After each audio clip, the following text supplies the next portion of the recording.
Saludos nuevamente, estudiantes de máquinas hidráulicas y fenómenos transitorios. Este será ya el último video correspondiente al periodo actual.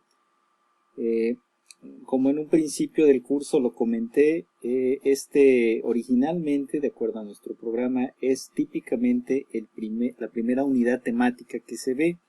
Sin embargo, en este curso decidí hacer un cambio con el objeto de orientar más los esfuerzos hacia los aspectos técnicos de las máquinas hidráulicas, los conceptos que los describen, los dos tipos principales de máquinas hidráulicas que hay, un énfasis especial en los sistemas de bombeo, los puntos de operación, los aspectos que se deben de tomar en cuenta cuando usamos un arreglo en serie, en paralelo, y bueno, de manera introductoria, las turbinas, las centrales hidroeléctricas, y igual con el complemento de un material, veríamos o se habría cubierto lo correspondiente a los fenómenos transitorios en máquinas hidráulicas. Hago aquí la aclaración principal.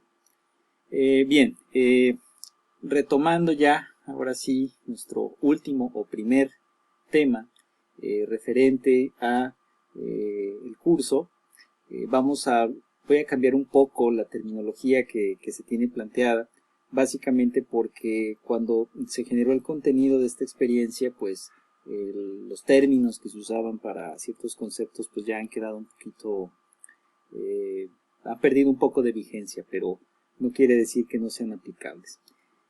Básicamente el objetivo de esta unidad es que ustedes conozcan dentro de un plano general todos los aspectos legales que están relacionados con el aprovechamiento de las aguas, que finalmente son el recurso que con toda la ingeniería hidráulica conducimos o aprovechamos. Entonces, este curso contiene esta parte porque el objetivo es darles un panorama de dónde está enfocado la manera en cómo se administra a nivel federal el agua y a quién le compete cada cosa en las etapas de la planeación y del uso de los distintos, pues ahora sí, de los distintos aprovechamientos que se le dan. La unidad por sí sola es bastante extensa en el sentido de que hay que comentar varias leyes. No es la intención que hagamos una lectura exhaustiva de las mismas, además de que, bueno, lo importante es que sepan cuáles son y de qué tratan y cuándo se debe aplicar una u otra, más que saber completamente todos los artículos y todo lo que emana de ellos. Pero mucho de lo que estarían aplicando en la última parte del proyecto grupal, que es la solicitud de la concesión de aprovechamiento de aguas, está basado en la legislación hídrica que actualmente tenemos vigente en nuestro país. Bueno, es un resumen, es un comentario general, se les va a hacer llegar el material correspondiente de las leyes principales, así como de algunos documentos breves de planeación, con el objeto de que los dispongan y pues los consulten. Y bueno, pues también para que los lean. Recuerden que todavía nos falta por ahí una última actividad de evaluación, la cual, bueno, pues ya se las haré saber en el transcurso de estos días.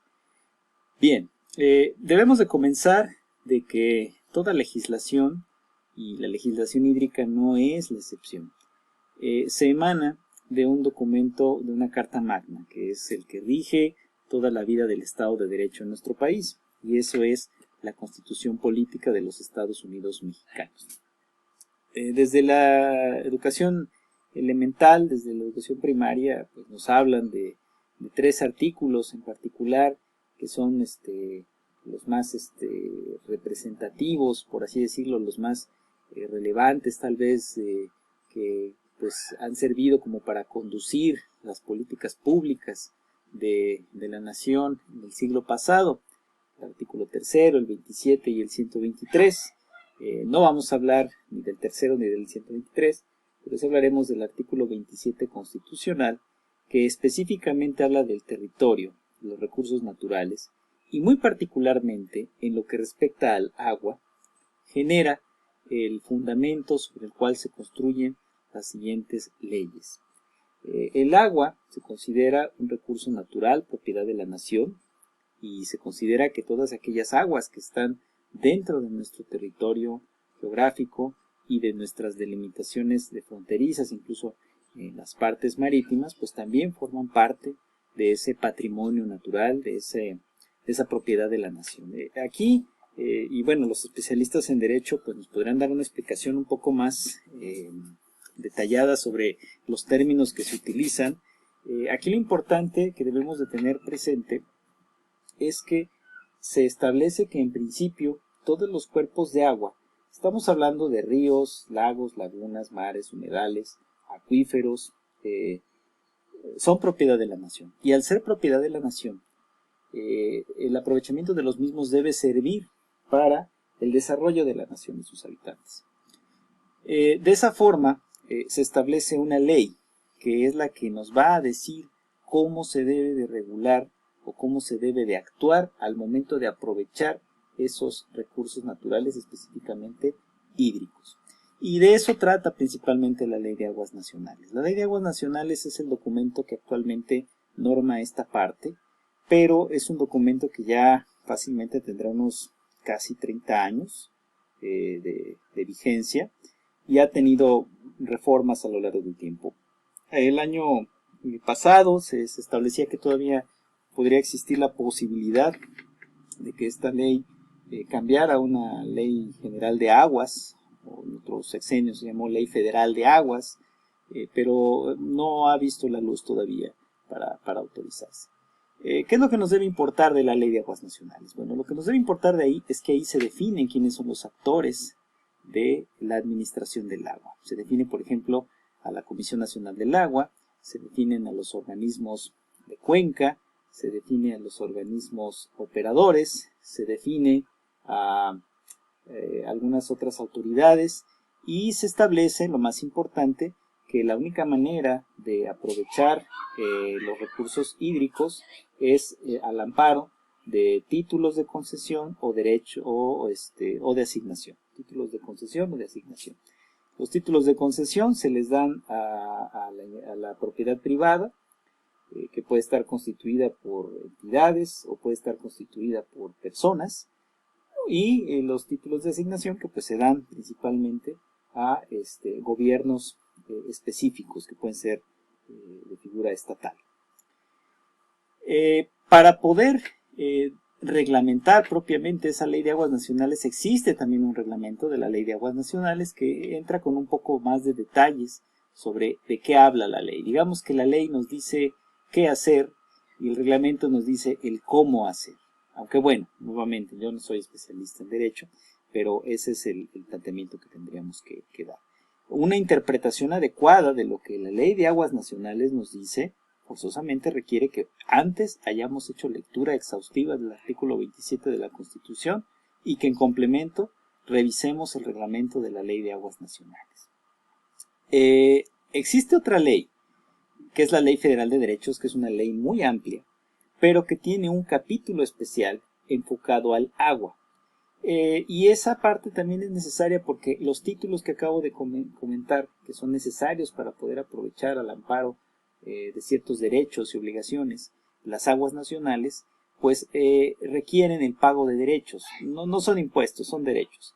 Y esos derechos varían dependiendo de los usos, dependiendo del volumen, dependiendo del sitio en donde nosotros estamos realizando la extracción de agua o el aprovechamiento.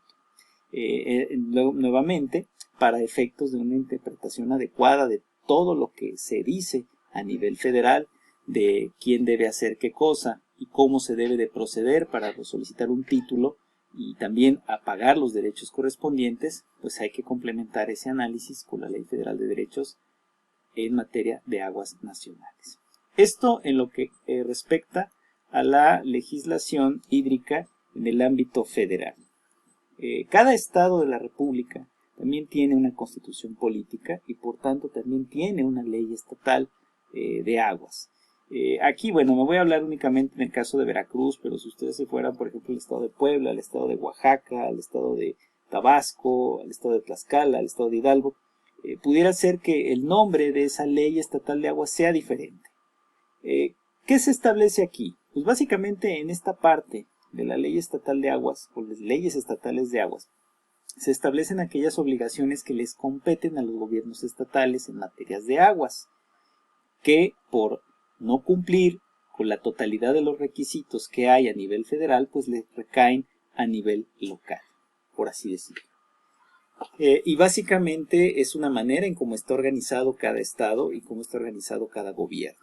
Así que bueno, si ustedes desean saber principalmente las obligaciones de los organismos operadores, que son entidades que se encargan de suministrar los servicios básicos de agua potable, alcantarillado y saneamiento en una localidad, pues deben de saber el marco legal federal, pero también el marco local.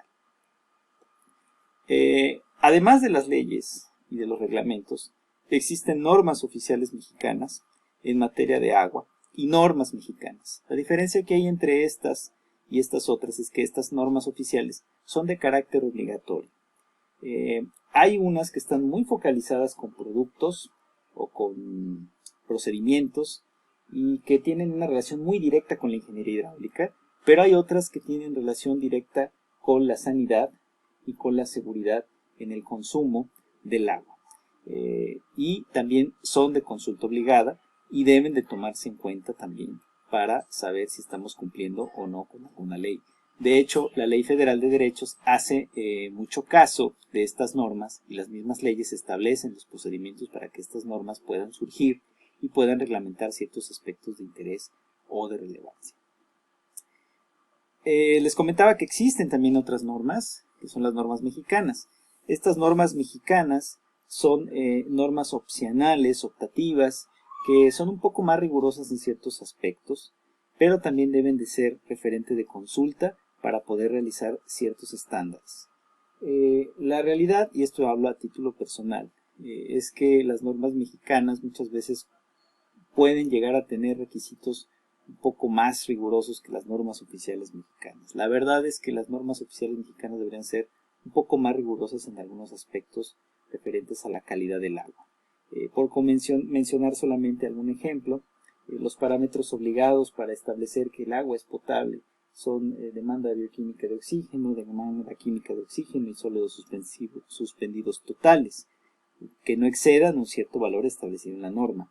Pero la realidad es que si comparáramos esos estándares con los estándares de agua segura para consumo humano en otros países, pues encontraríamos que nos faltan parámetros y también los parámetros que tenemos establecidos, sus límites son permisivos. Esa es la realidad que tenemos en cuanto a las normas oficiales. A quienes nos toca en principio conocer es a nosotros, y quienes nos toca también proponer y procurar mejorar esos estándares también es a nosotros de mano con la sociedad.